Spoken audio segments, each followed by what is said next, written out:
J'ai une amie qui m'a posé une question. Elle m'a dit, c'est quoi le truc pour avoir les hommes? Parce que j'attire des hommes quand c'est des hommes à distance.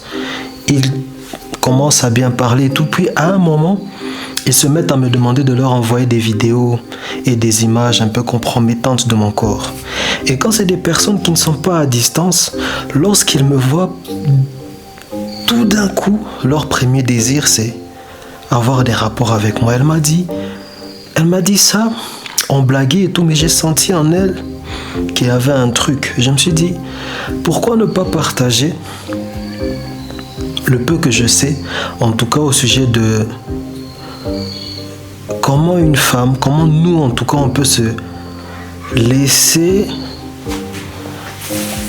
attirer par une femme. Qu'est-ce qui fait que un certain groupe d'hommes peuvent ressentir un désir positif envers une femme? Je me suis dit, ça peut peut-être l'aider elle, ça peut peut-être aider d'autres femmes. Donc, j'ai pensé à lui dire qu'il fallait qu'elle apprenne à se poser 3 questions. Première question, suis-je désirable? Deuxième question, qu'est-ce que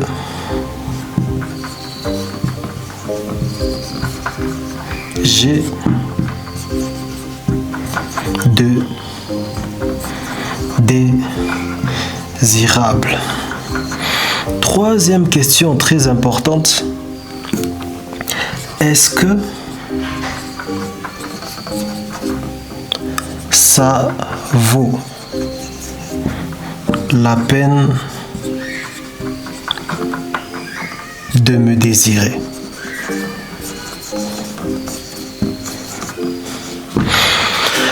Ces 3 questions ne valent pas que pour les femmes. C'est des questions qui peuvent aider aussi beaucoup d'hommes. Mais bon, allons-y, essayons d'expliquer pourquoi ces 3 questions. Vois-tu, comme c'est à mon amie que je suis en train de faire cette vidéo principalement, elle, c'est clair qu'elle est désirable. C'est une fille que je connais depuis 4 ans, je crois. Elle est vraiment jolie. Il n'y a aucun doute. Mais ça fait 2 ans qu'elle est seule et moi, je ne trouve pas ça normal.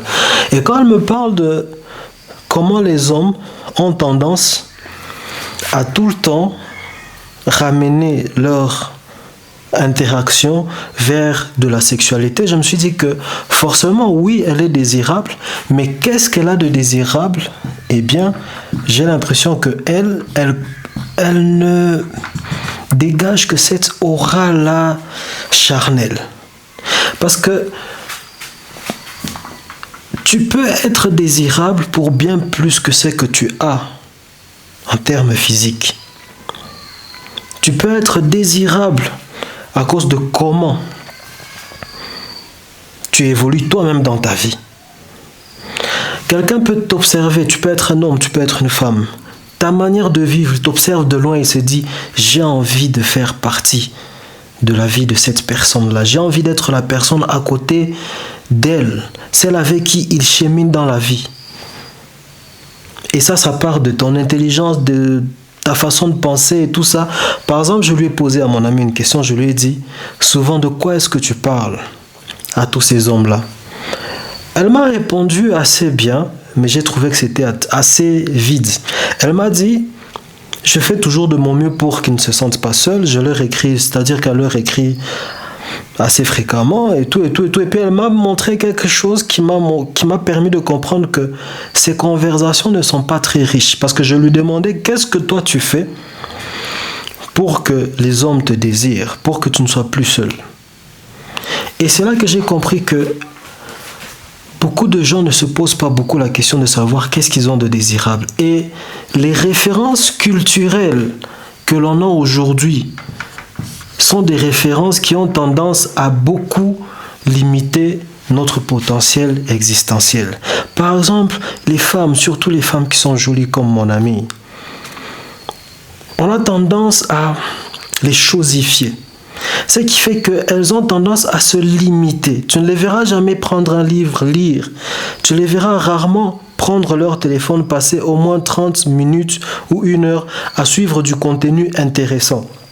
Ce qui fait que une fois, par exemple, que tu as fait connaissance avec ce genre de fille, tu vas te rendre compte que même dans vos conversations, tu t'ennuies. Elle n'est pas capable de mener une conversation enrichie qui te pousse à te dire mais cette fille, elle est intelligente. Tu comprends? Ça, c'est très rare. C'est très, très, très rare et ce n'est pas une bonne chose. Tu dois être capable d'être désirable pour bien plus que ce que tu as physiquement. Très important. Sinon, tu seras extrêmement limité et les gens vont te chosifier. Pour que les gens apprennent à te prendre comme une personne, à désirer la personne que tu es, il faut que tu travailles sur toi, que tu enrichisses tout ce que tu es en tant que personne. C'est là que ça va te demander des efforts. C'est là que tu vas souvent te sentir embêté en faisant certaines choses. Mais les fruits que tu vas en tirer seront des fruits que tu n'auras jamais le regret d'avoir été chercher. Est-ce que ça vaut la peine qu'on te désire? Ça, c'est la troisième question qu'il faut que tu te poses. Parce qu'il y a des femmes qui sont vraiment désirables. Peut-être qu'elles ne sont pas canon physiquement, mais leur personnalité. Je connais une jeune demoiselle top. Je ne vais pas donner beaucoup de détails. Elle risque de se reconnaître. Je l'aime même beaucoup. Elle vit à Goma. Elle est top. Mais elle aussi, j'ai remarqué qu'elle est seule. Est-ce que ça vaut la peine qu'on la désire? C'est là le problème. Elle est top. Elle a tout ce qu'il faut pour qu'elle soit désirable. Mais je ne pense pas que ça vaille la peine qu'on la désire parce qu'elle a en elle conscience qu'elle est top et elle le dégage sans s'en rendre compte d'une manière qui est légèrement répulsive. C'est-à-dire que elle a dans son comportement une tendance à challenger et à se hausser. Ce qui fait que normalement un être humain masculin, quand tu es face à une femme comme ça qui est top et tout, et qui est un peu répulsive, sans le savoir, parce qu'elle se sent top, tu as un réflexe qui est tout à fait naturel, c'est de te tenir à carreau. Tu peux avoir beaucoup avancé dans la relation avec elle, mais tu auras ce petit doute consistant à te pousser à te dire est-ce que ça vaut vraiment la peine que je m'engage dans cette relation? Donc il y a des femmes qui sont désirables, oui, qui ont réellement beaucoup de choses désirables chez elles. Tu sens que celle-là, je peux rentrer du boulot tôt et je vais passer une belle soirée avec elle parce qu'on a des conversations riches. Elle peut parler d'histoire, elle peut parler de mode, elle peut parler de business, elle peut parler de société, elle peut parler d'un peu tout. Mais elle a en elle ce truc-là qui fait que elle est en train de challenger le monde autour d'elle. Tu sens que elle a ce regard critique et négatif sur le monde extérieur et c'est elle versus le monde. Ça aussi, c'est quelque chose de très dangereux. Aussi bien chez les femmes que chez les hommes, mais ça s'observe souvent, très souvent d'ailleurs, chez les femmes qui ont réussi à se... Voilà. Elles deviennent répulsives sans le savoir. Tu réponds à ces 3 questions. Tu as en tout cas traversé la phase 1 de l'étude introspective que tu dois faire sur toi. Les autres phases vont te mener à savoir qui vaut la peine de se mettre avec toi, on va dire. Parce que ça aussi, c'est très important. Et c'est là où j'ai parlé de références culturelles. En étudiant les références culturelles d'une personne, tu peux savoir si cette personne sera intéressée par X caractère ou par Y caractère. La musique qu'une personne a l'habitude d'écouter. Les milieux qu'une personne a l'habitude de fréquenter.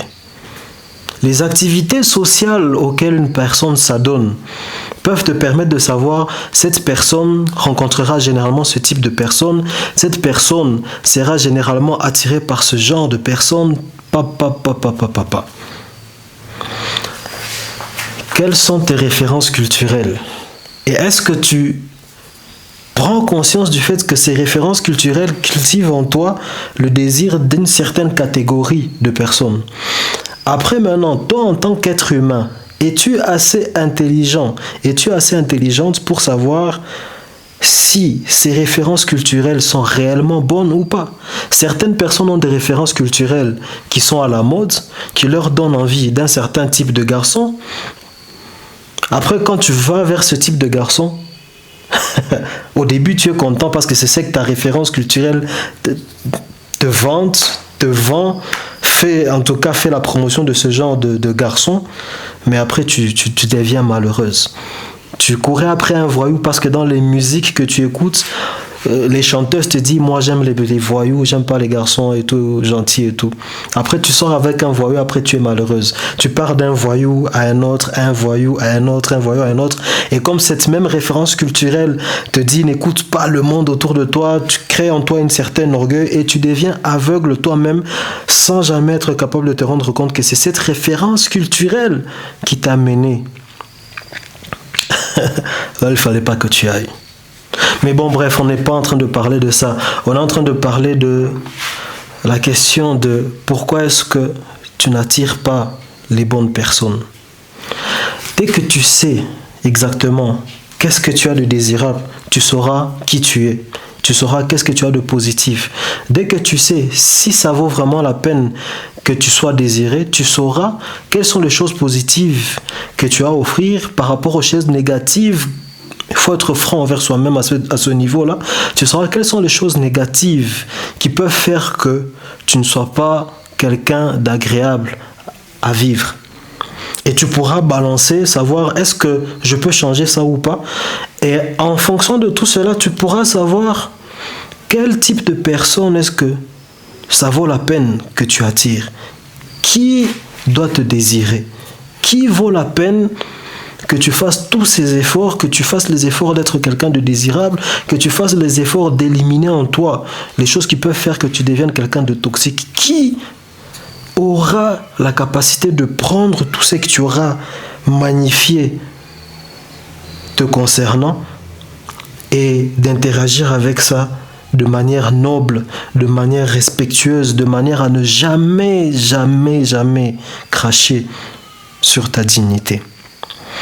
Lorsque tu as répondu à cette 4e question, après avoir commencé par ces 3, tu découvriras c'est quoi le genre d'homme qu'il te faut. Tu sauras même où trouver ce genre de personne. Tu vas commencer à voir sa personnalité. Tu vas commencer à voir aussi ses caractères par rapport à lui. Est-ce que tu es censé désirer ce genre de personne? Qu'est-ce que ce genre de personne a de désirable? Est-ce que cette personne que tu observes, que tu fréquentes, que tu as vue à tel endroit, vaut la peine d'être désirée? La 5e question, c'est comment passer à l'action? Parce que c'est bien d'avoir des qualités désirables, tout ça, d'être quelqu'un, voilà, qui vaut la peine d'être désiré. Mais il faut un contact avec les personnes qui vont te désirer. Il faut savoir gérer ces moments de contact, ces moments d'interaction. Tu dois savoir attirer sans montrer à quelqu'un que c'est ce que tu veux. Cette personne doit se sentir bien. En d'autres termes, toi-même, tu dois commencer par te sentir à l'aise. Dès que tu as travaillé sur toi, tu ne dois plus avoir honte d'être toi. Tu sais ce que tu es, tu sais ce que tu as, tu sais, je suis une perle. Je ne me limite pas qu'à ma beauté, mais même en tant qu'être humain, je sais que si j'entre dans la vie d'une personne, ça sera pour le meilleur. Est-ce que tu travailles sur ça? Ça veut dire agir, ça veut dire faire le pas que tu as à faire.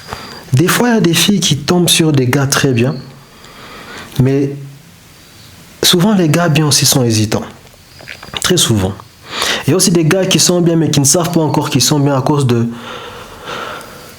des choses qu'ils sont encore en train de vivre, des étapes de la vie dans lesquelles ils se trouvent encore, à cause des relations qu'ils ont autour d'eux, qui les poussent à vivre des choses qui ne leur permettent pas de voir que ce sont des gars bien. Mais comment est-ce que tu vas agir pour pousser ce gars à entrer dans un autre mode de fonctionnement, un mode qui va réveiller en lui le roi qui sommeille en lui, un mode qui va réveiller en lui l'envie de s'élever, de bâtir quelque chose, d'être avec toi, parce que c'est en toi qu'il verra cette énergie-là dont il a besoin pour ressentir ces choses-là. Est-ce que dans ta façon de vivre avec lui, tu lui permets de se projeter toujours de manière positive dans l'avenir?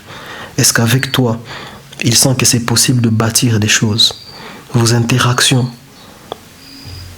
Je ne te parle pas d'être dodu, d'être tout le temps gentil. Est-ce que tu sais être, pas excessivement, mais suffisamment dur quand il le faut?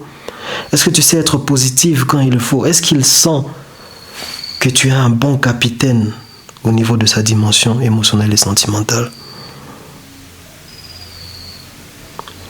Qu'est-ce que tu as à lui offrir par rapport à ce que tu veux que toi, il t'offre? Qu'est-ce que tu as à lui apporter